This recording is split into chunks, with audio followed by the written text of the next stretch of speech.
Good morning, everybody. Hope you guys are doing Good well. morning. You guys doing okay this weekend? Doing good. A little rain, beautiful day, and we won't mention any March Madness, at least for a few seconds here. Listen, if you were short the vols this weekend, you won. If you were short vol this weekend, ooh, I like that. You lost. You lost big time. Yeah. So, Matt, welcome back. Matt was on a whirlwind vacation. I was. Thank you. Took a couple days off the Discord. It was different, tough. Back. Yep. We're back now. So, speaking of, we got a new theme song, Matt. You haven't seen it yet, so here we go.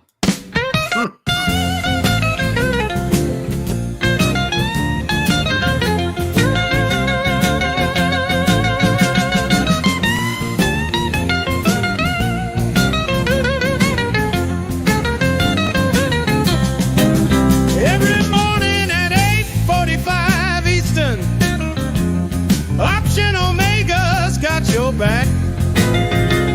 Troy's dreaming big like LeBron. Matt's back testing like a daddy Mac. Dan's 30 years got our way, trading life and markets every day.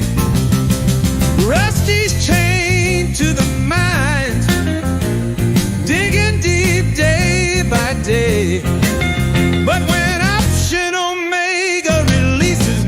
features, he's free to come out and play option. Omega, you're trading home, where every move makes you feel less alone.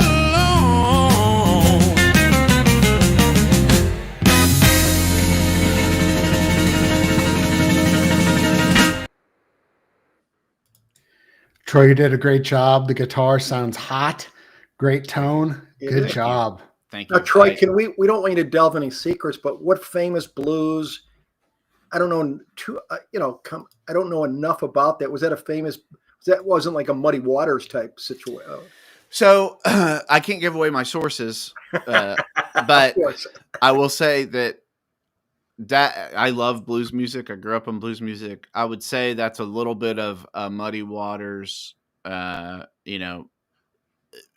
B.B. King, maybe Albert King. There's a guy named Albert King.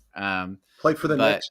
Yeah. Played for the Knicks. That's right. So anyway, yeah. And that song, if anything, should be 15 to 16 minutes longer. Oh, absolutely. Eventually the show will just be that. So what is the content and just blues, just the show over and over again. That's right. Yeah. Last time, now last question about that theme song. Matt, is that Indianapolis, that one picture of downtown? I assume it is. I looked up pictures of Indianapolis. I need to actually watch it again. I'll watch it and report back. Okay, thank you so much. All right, so we got a big day today. Buddy Guy, thank you, Bill. Buddy Guy's a big one too. And he's got a hot little tone. That didn't sound right, but a hot guitar tone. Anyway, so 0DT rundown. Liberation Eve? Nope. It's Liberation Eve because it's Wednesday that we get the goodies. We get the tariff days. It's Liberation Day on Wednesday. The market, we'll talk about in a minute. I don't think they're scared about what's in the box. It's like the old horror movie 7. I think the market's saying, "What's in the box?" Oh no! What's in the box? Right. So even though you kind of know, you know what it is. You don't want it to be that, but it might be that thing. It just be how much of that thing do you want is the thing. So, do you think? I mean, what do you think the market? Dan, you've done this for so many years. I mean, what can the market do before Wednesday? Is it going to do much? I mean, it could get a little more excited. I mean, I think we can get 25, maybe 25, 26, but I don't think too excited because, as you start getting a little crazy, the box isn't open, right? That's right. And again, just feel like, you feel like we can be had again. It's like when you open the box, it's going to say, look, I had lunch with this guy. These guys are now my best friends. Trudeau and I are going to lunch. He's going to stay at the Mar-a-Lago. He's wonderful. What is it? He's the best or whatever. So, I mean, yes, it could end disaster. But I think it's, again, this isn't the first time we've seen this, right? I mean, I think it's more, it could be opportunity, VIX gets back up to 25, think about it. VIX last week was 17, the low end, and still a volatile. And the question is, or the thought is, when VIX was 17, did we know about this thing called Liberation Eve? Did we know about April 1st, 2nd, 3rd? Absolutely. But it just shows that people are stinking unhinged still when it comes to the man with the red Christmas box there, right? And I think it's more, okay, let's see what happens, how crazy they're going to get with the VIX, and think in terms of opportunities, what may work in that type of a situation. But could we hit 50, 5,500 or something like that? The expected move this week is about I think it was 50. Well, last week, the expected move for the third week in a row, even with Friday's down move, we finished in the expected move. I think we were down last week 87 points, right? So that was in the expected move. So it wasn't 3 weeks in a row in the expected move. Yeah. If we look at the expected move for today, right, just today, when I looked at it yesterday, it was about plus or minus 70 points, which would have a low of 55.10 in the SPX. If you look for the week, this week, because the vols were a little higher, 140 points. So we're talking of 53.60 to 56.40. So I think it's, I don't think it's the, I don't think he's just going to, excuse the, kind of, I hate to, just kind of flip off the all the other countries. I think there'll be some dialogues. I don't think it'll be as bad, but you might get, look at it. You might get an opportunity to get mid-20s in the VIX or a little bit higher. But again, like you said, he hasn't opened the box yet. How, it's like you look at those kids in the picture and they're looking at the box ready to be open. Are they going to start just screaming at their top of their lungs before the box is open? There's got to be some like, hey, wait till the box is open. I love this analogy. I love that. I don't know. I better stop while I'm. I love that. I love that. Matt, you got any thoughts about this? Yeah, I think the tricky thing for a lot of folks in the last couple of weeks from a trading perspective has been the relationship between implied vol and realized vol. And if you're a seller of vol, if you're getting paid adequately for the risk you're taking. And so, we've been in this range now for, have we been in this range for a month? Basically 5,500 to 5,700. We have these spikes and then it's managed to pump back up. So I don't know. I think it's held the market's held the kind of the 5,500 level. It looks like we're going to open above that, but not that far above that today. So I don't know. It's exciting times. It's certainly more interesting to trade in high vol than it is low vol. So yeah. Yeah. And there's pieces like I was talking to a student last week or something, and they're like, you get the bear wagon, I'm on the bear wagon. It's like 5,200. I'm like, well, let's look at the delta and just see what are the probabilities of your insane, and again, part of it's he doesn't like Trump. So it's like 5,200. I said, well, let's look at the delta of the 5,200 put. What are the probabilities of us hitting 5,200 in the next 5 days? Yeah. They're not real high. So I think it's take the pandemonium, take the insanity and just say, okay, what's possible? Just take today or this week and see. But I think it's, I think, Troy, if you can have another picture of when they do open that Christmas gift Oh yeah. tomorrow, do you have the second part of that when they open the gift? Can you Oh, find we it? should. That'll be Thursday morning will be the It could gift be opening. coal. Because It could be orange. I think It could be a bag of Cheetos. That's I right. think he'll probably do it in the afternoon if his style stays the same. I mean, he usually does these things post market. I've seen like the tariff on the auto tariff was like 5:30 on a 4 p.m. expected call. He came out at 5:30 and did it. So I think we probably won't know until Wednesday after the session. So Wednesday futures will be fun. Do you think it would be better if he did it at Mar-a-Lago on the golf course with his grandniece, his niece who he loves, who golfs real well and is at Miami? Wouldn't that be a nice picture? Yeah. It'd be just like a gender reveal for tariffs. Yeah. I think we're on to something. Well, yeah, VIX is up today. I mean, here's my question. Last thing about this, and we'll be talking about it for the next 2 days, probably 3 days. But I'm going to ask this every day because I think every day it would be interesting to see where we're at with it.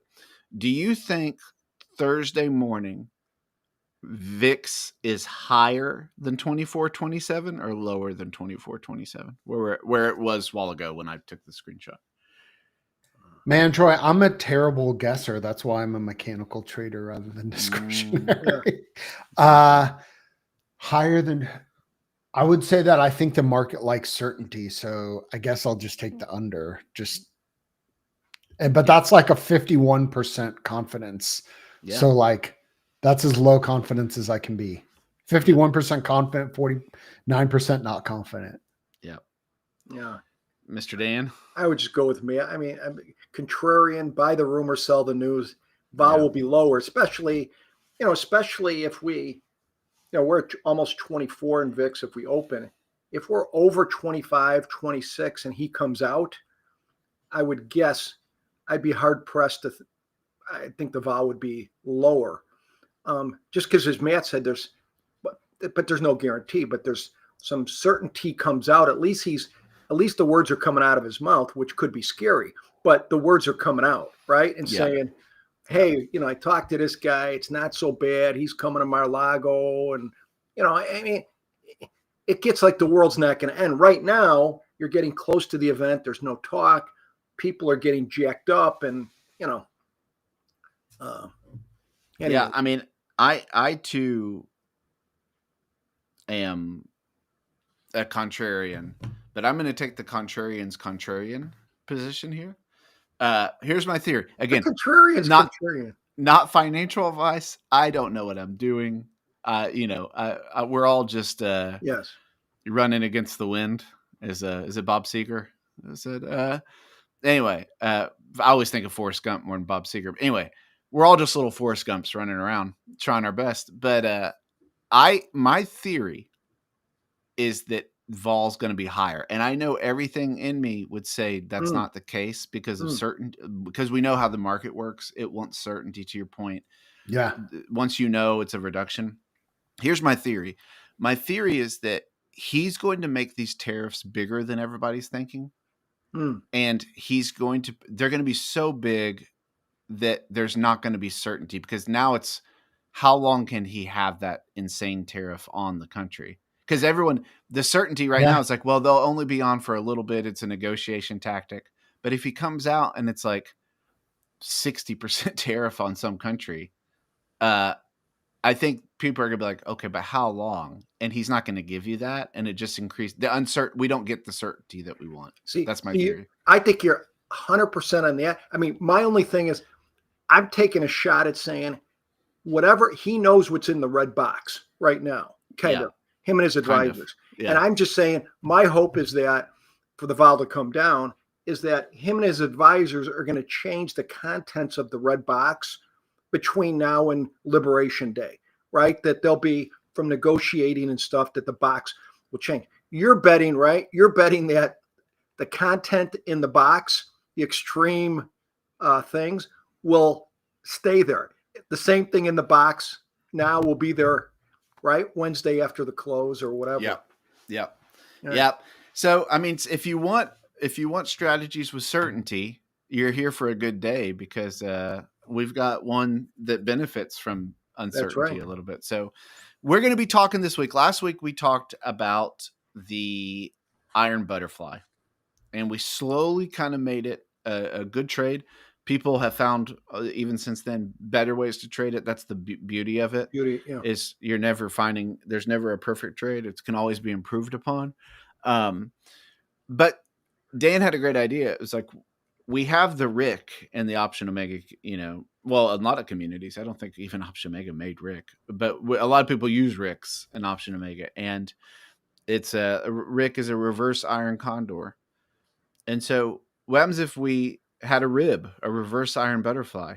And because Dan's, Irish, and I've got some McNeil in me, we're just going to call this the McRib. McRib. Okay. So this week we're going to be testing the McRib, and let me show you what the McRib looks like. It's there on the right. It's terrific. It's a wonderful sandwich. Extra pickle. Extra pickle. A wonderful sandwich. And it's a poor man's lobster roll. That's what I was thinking. Oh, yeah, about that's a this. good It's the Midwest lobster roll. It's a Midwest lobster right? roll. I like that. I like that Yeah. analogy. Yeah. And so to me, lobster rolls are like ideas. You need 3 or 4 of them at a time. Yeah. And Minimum. So we're going to be talking about the McRib. Now, the thing on the left is what a reverse iron butterfly looks like. And you might think to yourself at first, that doesn't look that good. Like there's a big tent in the middle. And that's why butterflies look so good. There's a big profit tent in the middle. Yeah. This doesn't look that good. And yet, by Friday, on Friday's show, we will show a test that actually has a higher MAR than the iron butterfly. We're on a journey. So, Dan, have you traded a lot of reverse McRibs in your life?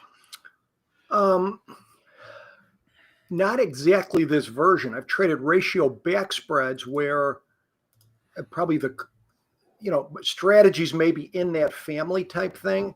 But, when I look at a McRib, when you start with a comparison versus a Rick, and obviously there's different versions of a Rick, the sea of death, I mean, the thing that would impulse most people to trade maybe a Rick versus a Rib would be the sea of death, right? Like Troy showed in the middle there. The sea of death is going to look scarier with the Rib or McRib, right? All right, so that's, I think, coming right off the bat. But on the other side of the coin, movement required for this thing to be successful is less with the McRib, right? I mean, they're both in the same, let's face it, the Rib and the Rick are in the same family. They're a little bit different. They both can work, but you have to massage them. As if negative theta trades are more finicky, you can't enter as often, in my opinion, and you got to be pickier. And I don't mean to give any hints of where we're going with the back testing during the week, but with negative theta trades, you almost have to pick your spots a little bit because the probabilities are against you. But when you look at this, if you can look at this from a sane point of view, you need less room to be successful in the McRib than you do the Rick. But as Jack Nicholson says, can you handle the truth, right? Can you handle looking at, it's like a little kid saying, I'm going to be jumping in the water, Mom. How deep is the water? If you said it's 3 feet deep, okay, I can. It's 50 feet deep, young Johnny. Or 6 inches deep. Also not good. Yeah, or 6 inches. So I think it's really getting used to this,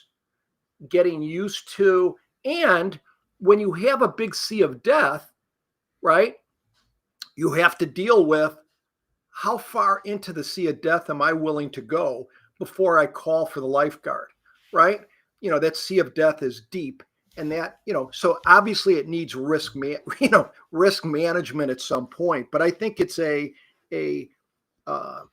interesting strategy, can be just as successful as a Rick in the hands of a good driver, but it's different, right? It's a different fear factor for, especially with and again, it's negative theta. For those who are used to like a double calendar, is positive theta. Now you're going into the dark, right? Negative theta. Can you handle it? So anyways.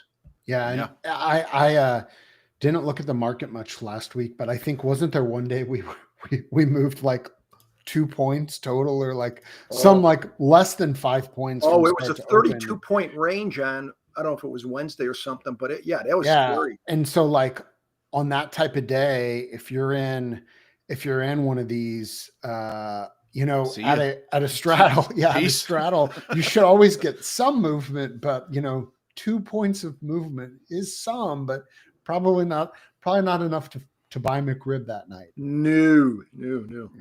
And that's the thing I'll say straight away then we'll show the test. These type of strategies, because probabilities are in your favor with positive theta strategies, you are inclined, I think, sometimes to hold them longer than you should. Like, it goes past the break evens. You say, well, it'll bounce back. It'll revert. These type of strategies, these inverted strategies, because you're constantly losing, like by the hour that it's not moving, you're losing. I think it's the opposite. I think you're inclined to cut it way too soon, because this is a probability trade. You have to let the probabilities play out. Yep. It's a numbers game. And you have to be able to say, this one's going to lose today, I'll play tomorrow. Because here's the point. How many times past 2:00 in the afternoon have you seen a 30, 40-point move? It happens all the time. All the time. And so you have to, on the front end, have your rules in place to know when you're going to get out. That's what I'd say with that. With anything, you have to know ahead of time when you're going to get out, or else you are in trouble, because your brain's going to try to your brain's either going to try to get you out way too soon or way too long, but hardly ever at the right time. Yeah, that's right. And they can shake you out, Troy. Last week I had a Rick on, it ended up, if I would have left it alone, big winner. Yeah. But I bailed earlier, and because, again, I was convinced I didn't trust it, right? Yep. I was convinced it was going to come back. And again, these are positive gamma. The Rick and the Rib are positive gamma. And you say, well, what the heck does that mean? It just means that as you go down, good thing, you're getting short delta. That's right. Good. Like getting short stock on the way down. On the way up, you're long gamma. So you're getting long delta. So on the way down, I'm tempted from, we traded a lot of back spreads in the pit, gamma scalped, which means your long gamma gets you short deltas on the way down. So then traders would buy stock and they'd go back and forth to pay for the theta. And that's where my tendency is. And I've got to get over that and leave it alone, because if you let these things, especially with a Rick, really kind of soak up, once they're up in the area they should be, leave them alone, then the profit really comes in well. And I got shaken out, and I've just got to really, and in the Rick, I have to develop better calluses on my hands to be able to stay in there, versus the market maker mentality is, we go down, your short deltas, it's coming back the other way. This is not a gamma scalp type thing. And it is, relying on the mechanics. Leave it be, my friend. Yeah. I want to do a show one day on gamma scalping, because it's, in my mind, it's like, it's like an Indiana Jones search for me. Like, people have just my whole life told me you can't do it as a retail trader. And man, but the idea of gamma scalping to me is what I want to do more than anything. And I have a great sober story to prelude that episode. Of one of the best gamma scalpers ever been. And when things aren't going well with gamma scalping, just as a prelude, before people think we've discovered gold like Rusty in the coal mine, I want to just start that story with a story of one of the best gamma scalpers I've ever seen in my life.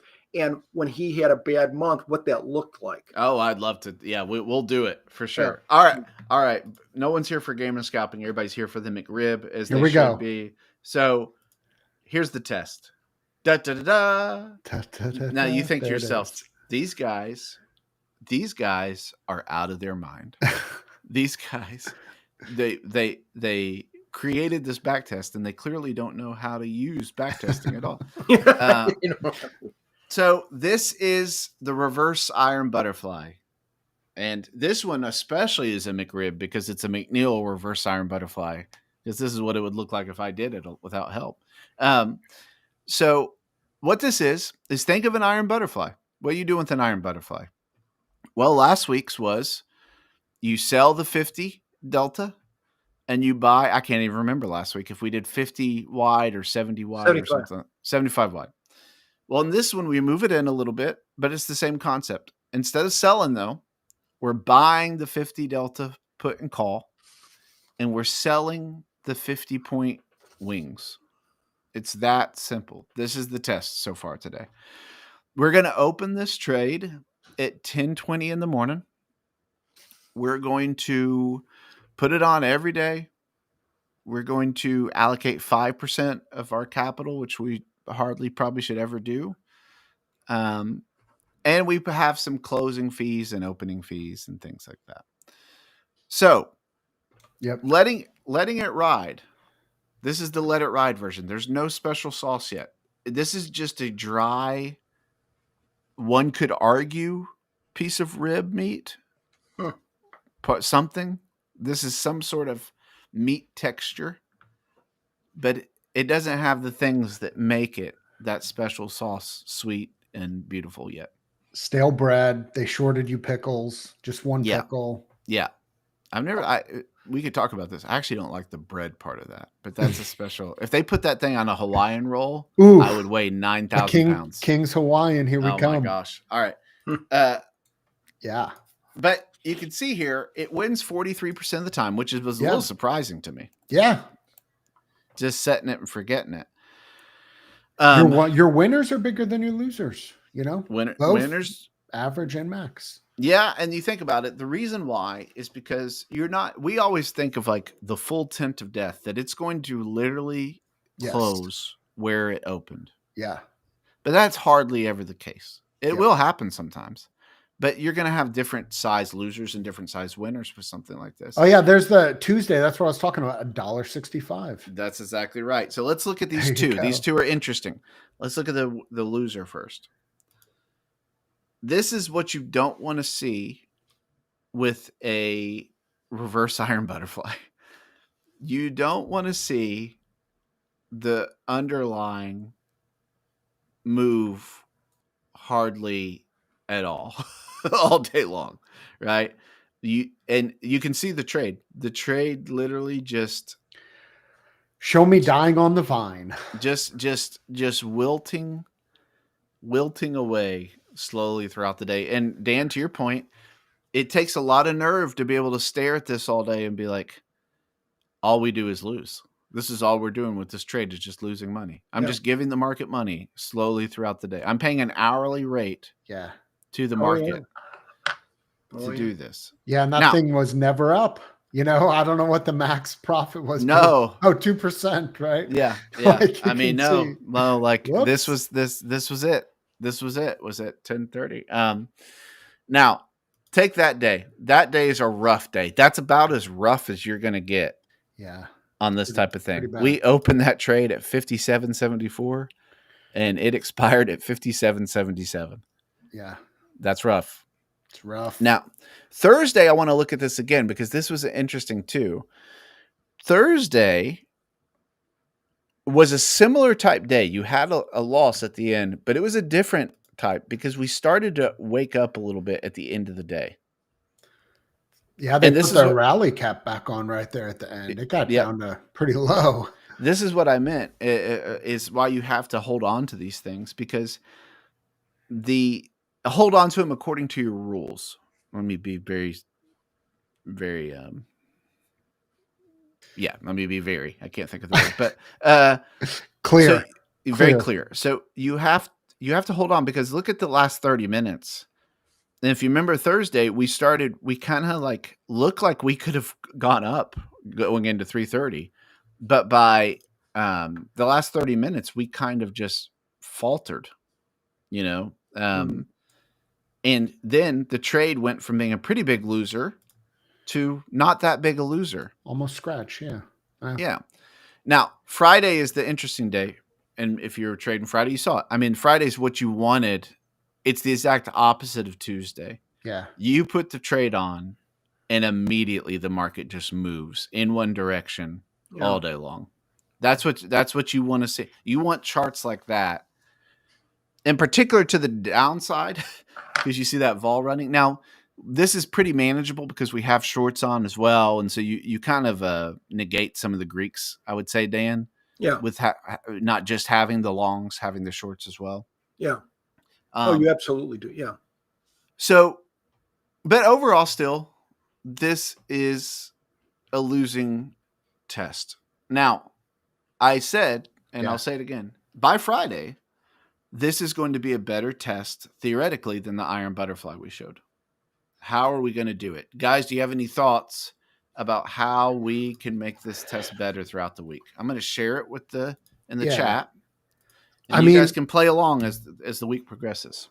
Yeah, my initial thought before I answer your question is like, this is kind of exactly what I would expect from like a totally, I don't want to say basic in like an insulting way, but yeah, totally basic test like this. It's got a lot of examples. There's no filtering at all. It's obviously not good, but it's also kind of about what you'd expect, that options are, they're priced, pretty close to fair value most of the time. That's the whole thing. If there was so many mispricings in the options, they would get repriced. So in this, it's about what I would expect.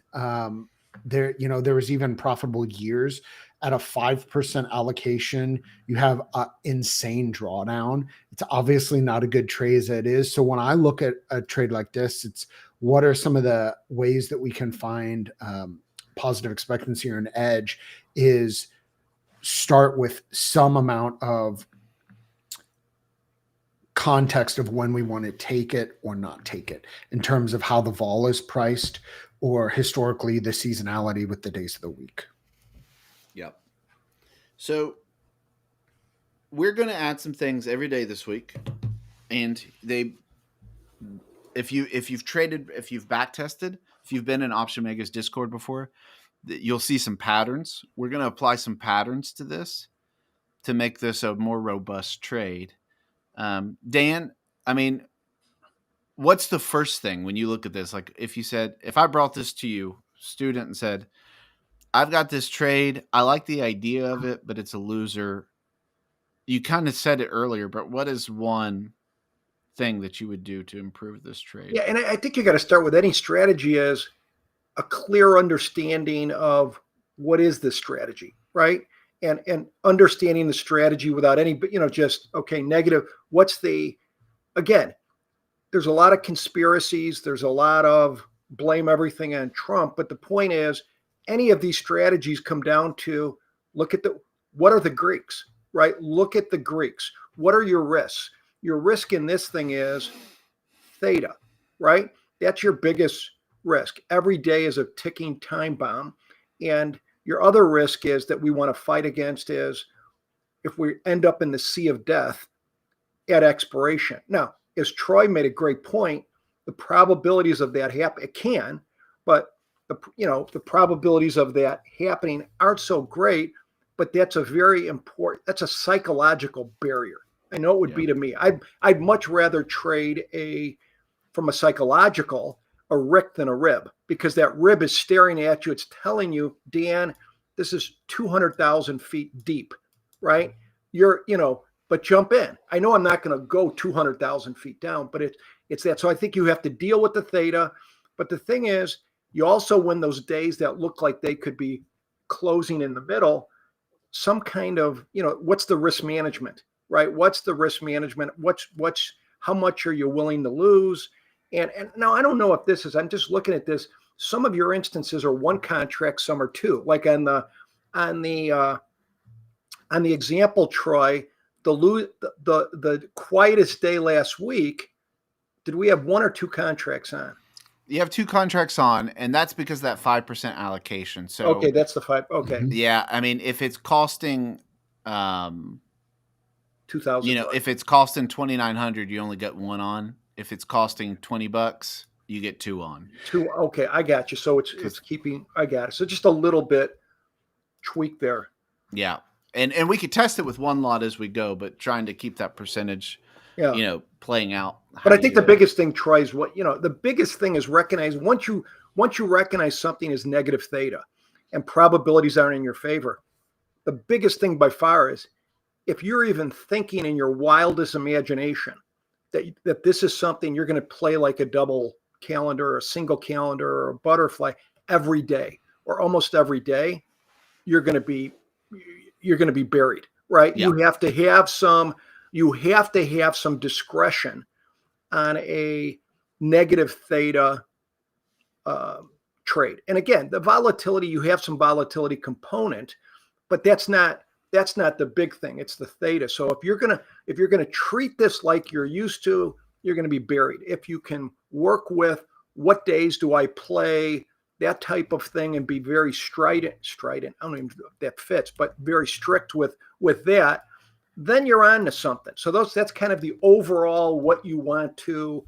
Troy, we should have like a prize to see, like we can give a McRib or something to anybody who can beat our MAR by Friday. Let's have like kind of a special. If you can beat the MAR of Troy, we give you no, we don't have any relationship with McDonald's, but just try to see in friendly if someone who can beat the MAR, and Here's the problem, Dan. 2 things. A, I don't know how well McRib ship. Now, I'd still eat it. I would too. But I don't know how. Same. That's the addictive quality of It actually might ship. Might well. be better. Might be Yeah, good. it actually Might might ship really well. Where you That's live.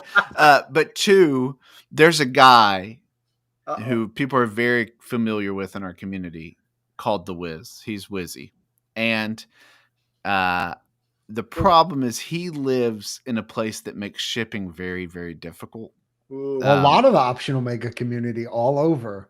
I know. So- So and he has a tendency to like these challenges and not He would disappoint. beat them. And He does very well. He does. Yes. Okay. he So does very well. He could beat the MAR every time. Is what you're Yeah, telling me. I've shipped stuff to Wizzy before, and it's I don't want to deal with the government situation at the Yeah. post office of them seeing me bite half a McRib and then stuff McRibs in a bag. Not again. Oh. Not after last year. Anyway, I all got right, it. guys. Listen, you had a great day. You had a great day. I hope you have a great day. I hope you guys have a great day. And Stephen, that would make way too much sense to just do a gift card. We don't Right. ship gift cards. We only ship McRibs. That's just right. our style. Extra pickle. So, anyway, guys, have a great day. Tomorrow is Liberation Day Eve, and looking forward to it. So we'll talk to you guys soon.